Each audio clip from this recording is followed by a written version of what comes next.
So hello guys, in this video we're going to see how to get the GCD of two numbers effectively. So I stressed on effectively because I've made a video earlier in which, see, I think this is the code for it. So to get the GCD, we can take the two numbers a and b as integer input, then we take L as I made an empty list, then I started a for loop from 2 to minimum of a of b plus 1, and then I use the if condition that if it is divisible by a and if it is divisible by b, then I'll append I into that list. So into this L list I'll get the common divisors of a and b. So what I'll do is I'll print out the maximum of both the divisors to get the greatest common divisor. This is one way, but this is the naive solution to solve it actually. So one more method, an effective method or effective algorithm is Euclid's algorithm. So we'll see what is Euclid's algorithm first. So see, actually, first of all let us see what is greatest common factor. So what happens over here is 18 by 27, when we divide 18 by 9 and 27 by 9 we get 2 by 3. So the factors of 18 are these many, 27 has these many factors. So the common factors are 1, 3 and 9, and out of 1, 3 and 9, 9 is the greatest term, so we printed out 9. So the 9 is the greatest common divisor to get the perfect ratio 2 by 3, and afterwards it can't be divided more. So that's why this is the greatest common factor of 18 and 27. So this is the greatest common factor, and for Euclid's algorithm, see, this is what is the definition. So GCD of a and b is a, that is this a, if b equals to 0, but if b is not equal to 0, then GCD is b and a mod b otherwise. Okay, so to understand the logic behind it, I'll just open Notepad so that we can understand what's behind it actually. So suppose you want to calculate the GCD of any two random numbers, say 4 and 18. So what will you do is, see, according to the formula, if any of them is 0, then we'll return the other number. So any of them is not 0, so we can't do it. So we'll have to go to the otherwise step. So now what we'll do, we'll see the logic actually. I'll write the greatest number and the smallest. Greatest, by the greatest I mean greater between 4 and 18 is 18 equals to 4. That is the smaller, and into some divisor plus the remainder. So see, according to the logic, we can write 4 into 4 plus 2, because 4 into 4 will become 16 plus 2 will be the remainder. So we get 18. And after that what we do is, see, 18 will remove, so we don't need 18, we'll just destroy it. We'll take 4 and we'll take 2 to the next step. So when we take 4 and 2 to the next step, I'll just write 4 and 2. And after that I'll again continue the same thing. So I'll write 2 into some divisor plus some remainder. So now 4 is equal to 2 into something plus remainder. So again you can think 2 into 2 plus remainder will be 0 now. So now we'll come to this case now. See, b is 0. So what will happen over here? This thing is 0. So the GCD will be 2 now, because when we go to the next step, we'll destroy this 4. We'll take this 2 and take this 0 to the next step, like we did over here. We destroyed 18. We took 4 and 2 to the next step. 4 and 2 to the next step.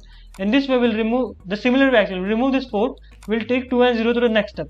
But now 0 is the remainder. We got 0, so 2 will be the GCD. That's all. You can think it as well. So logically 4's factor will be 2, and 18's whatever factors are there, it can't be greater than 2. So 2 will be the greatest common divisor. So that's why we got 2 as the GCD. That's all. You can check it. Actually, I'll take some bigger numbers for you to understand it nicely. So the bigger numbers like say 64 and 48. Yeah. Now we'll take the largest number. So larger number. So 64 equals to 48 into some divisor plus some remainder. So now 48 into, I guess, 1 plus remainder will be 16. Yeah. You can divide it for yourself to check. So now what we'll do is, we'll take this 48. Actually, I'll just swap it. I'll just write it 1 into 48 plus 16. So now I will take, don't need 64, I'll just destroy it. I'll take 48 and 16 to the next step. So I'll write 48 equals to 16 into what plus something. So I think 16 into 344 plus 0. So we got 0 again. So now what will happen? 16 will be the GCD. So in this way we have to work on it. So the GCD of 48 and 64 is 16 only. So it works. So this is the main logic behind it, or the explanation of this formula. So I'll try to code it now. Let us see the code so that we can understand it nicely. So I'll just take a and b as my integer inputs. I took a and b. B equals to, again, integer input. Okay, I'll actually, instead of taking a and b, I'll just define a function called GCD so that we can understand. I'll actually code it nicely over here. So GCD will be GCD of a and b, and I'll write the statements inside it. So first of all, I'll have to use the base condition. What is the base condition? GCD will be a if b is 0. So now what we have to do, if b is 0, so if b equals to 0, then I have to return a. So I'll simply return a. That's all. But if this is not the case, then I'll have to go to the otherwise step of this formula. So I'll go to otherwise GCD, return GCD of b comma a mod b. That's all. So I'll just write else, that is otherwise. I'll have to return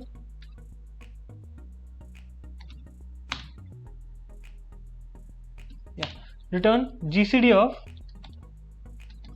why I can't type, okay, GCD of b and a mod b. Yeah. So I'll run this program now. Instead of running first, I'll have to call it. Yeah, I'll call it now. I'll just print out, because I returned over here, so I'll have to print out GCD of a comma b. Okay, now let us check the examples that we took. I think I took 4 and 18, so I'll just write 4 and 18. So see, the GCD is 2, so it is right. Afterwards, let us take what I took. I think 48 and 64.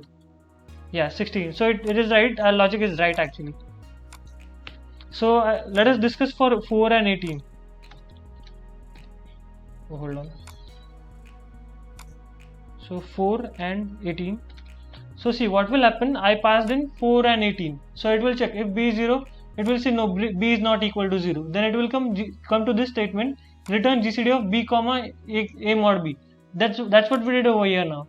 So it will perform it until it gets 0. When we get 0, it will whatever is the divisor, it will print out the divisor. And now see, this is the logic that we discussed, the naive logic. So because what we did is, I started I from 2, then the I started from 2, then it went up to the minimum of a of b plus 1. So it will check for each and every I if it is divisible or no, then it will append it, then we print out the maximum of list. So why this is not the better algorithm is because if we put in bigger numbers, it can take a lot of time to solve this, because see, we'll check it for ourselves. So suppose I enter any big numbers, not that one, okay. So say it is taking so much time, still it didn't return anything. It can take years sometimes for bigger numbers. So again, if I run this program, that is the one that I did now, for a smaller number, for bigger numbers, then it got so much quickly. See, we got the output so much quickly. If I take the same numbers again over here and I run this program, so let us see. So it is taking so much time. That's why this logic is so much slow. Instead of that, why not use this? This is so easier way and more efficient actually. So that's why this program is more efficient and faster to solve. So I think that's all. But if you have any doubts and all, you can ask in the comment section. So thank you.